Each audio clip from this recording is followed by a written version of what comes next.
Alors les amis, on va lire ce papier absolument fascinant. Depuis la dissolution de l'Assemblée nationale, le lent crépuscule d'Emmanuel Macron par Claire Gatinois et Solène de Royer. Et vous allez voir que là-dedans, il y a quand même des révélations assez folles. À l'extérieur du palais, les langues se délient. Les petits travers de la cour sont décortiqués et moqués, comme cette manie qu'il a de se faire servir en premier, ou ces nouvelles chaises gaufrées RF pour République française, commandées pour le Conseil des ministres, que ces derniers ont découvert médusées, ton sur ton pour les membres du gouvernement, en lettres d'or pour le président de la République qui, en arrivant à l'Élysée, philosophait sur la figure du roi et disait « mon peuple » pour parler des Français. C'est Louis XIV, mesdames, messieurs. Emmanuel Macron s'est fait commander un trône pour le Conseil des ministres, pour être sûr qu'il s'assoit sur une chaise qui sied à son divin popotin et qu'il le distingue suffisamment de cette masse informe et vulgaire que sont les ministres. Si vous doutiez encore de sa déconnexion absolue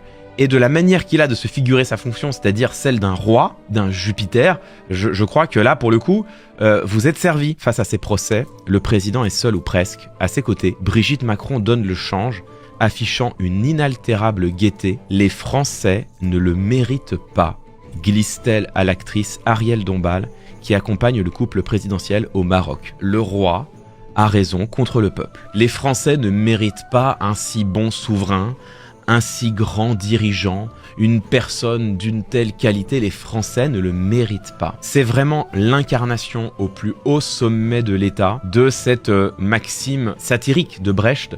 Le peuple a perdu la confiance du gouvernement, il faut dissoudre le peuple et en élire un nouveau. Quand le peuple, qui est censé être souverain en démocratie, critique le président, critique le chef de l'État, le sanctionne lors des élections, ce n'est pas le chef de l'État qui a perdu la confiance des citoyennes et des citoyens, ce n'est pas le chef de l'État qui a gouverné le pays contre la volonté populaire, ce n'est pas le chef de l'État qui s'est trompé, c'est le peuple qui ne le mérite pas. Ces gens-là détestent le peuple, détestent les citoyennes et les citoyens, ne placent pas un atome de confiance dans l'idéal démocratique. Ils ne souscrivent même pas à l'idéal démocratique qui veut que dans une démocratie, en théorie, c'est le peuple qui gouverne. Ils ont une vision technocratique, aristocratique, royaliste presque même de la démocratie. Ils estiment que, comme le disait l'un d'entre vous avec justesse, la démocratie, ça n'est pas le pouvoir du peuple, c'est le pouvoir conféré par le peuple sur le peuple. La Macronie se définit avant tout